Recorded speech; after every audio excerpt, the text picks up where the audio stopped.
Using all you know to write book reviews. A while back, I went to the library. I had just finished a great book and I needed to return it to borrow another.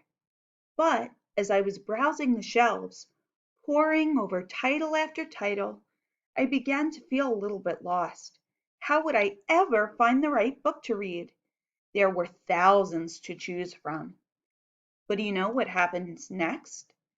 The librarian tiptoed over to me and she whispered in my ear, "It looks as though you're searching for a good book to read. Well, I know a magnificent book that you might never want to put down. It's called The Last of the Really Great Whangdoodles. And if you liked Charlie and the Chocolate Factory," she said, pointing at the book in my hand, "then I know you'll like this story too.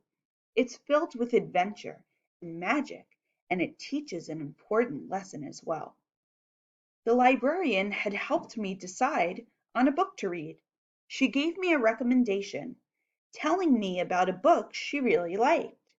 This is exactly the kind of thing I think you're ready to do in Writing Workshop.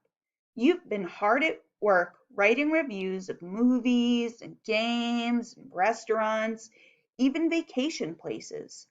But what if we take on the very important and very helpful job of writing reviews of books and authors? Just like the librarian recommended a book to me, we can write book reviews that tell people about the books you love the most, convincing people to read them too. Today, I want to teach you that review writers write book reviews to recommend titles and authors they believe others should read.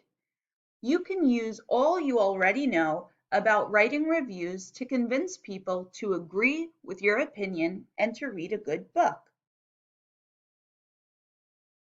Let me see if I can use some of those smart strategies to plan a book review.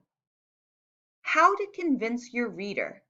We want to write your opinion using words like "I think." We want to take a sneak peek. We don't want to give away the whole story. We give lots of reasons.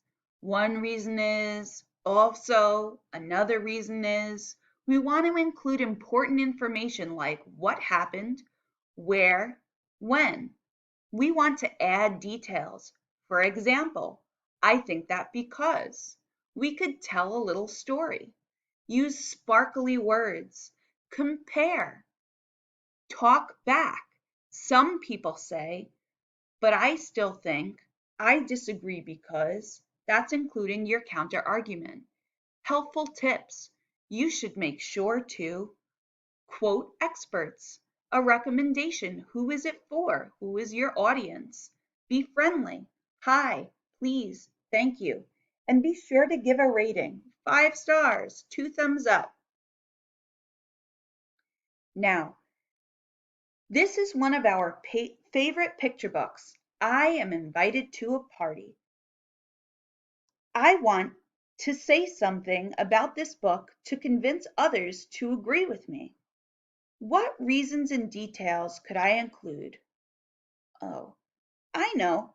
I could say a review of this book that I could start like this. I Am Invited to a Party is one of the funniest books you'll ever read. Mo Williams is a hilarious author, and every page of this story will make you laugh. I better give details to show why it's so funny. There are funny outfits. Our class thinks it's really funny. Maybe I could pair this book to another Mo Williams book. The pictures are really detailed, and maybe I could tell a silly story that convinces my reader. So here I put the title of the book that I'm recommending, and I use this bubble map graphic organizer to list a bunch of reasons as to why I think that this is a great book and why I could recommend this book to someone else. So I want to give details, tell a little story when you read it, and give lots of reasons.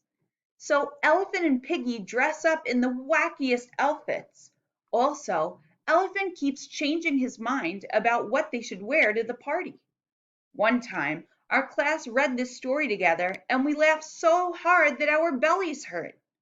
Another reason why you should read this book is because the illustrations are so detailed.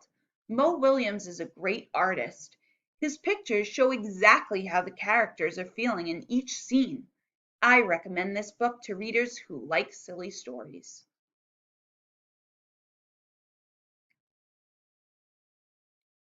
If you like the book, There is a Bird on Your Head, then you will like I Am Invited to a Party, because they are both silly stories about Elephant and Piggy. I think I Am Invited to a Party is even funnier than There is a Bird on Your Head because of all of the silly clothes they wear in this book. So here we can make a comparison to another book. We're comparing I Am Invited to a Party to There is a Bird on Your Head. Review writers, remember that whenever you are writing, you can always use everything you know to help you.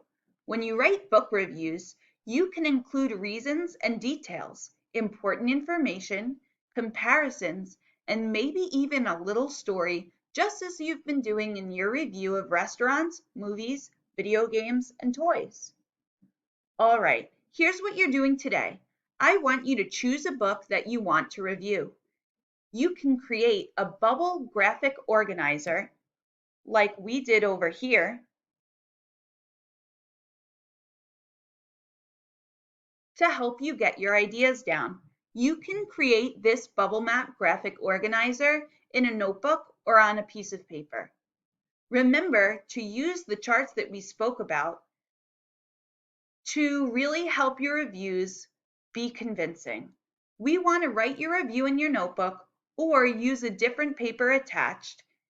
If you finish one review, you can move on to write other book reviews.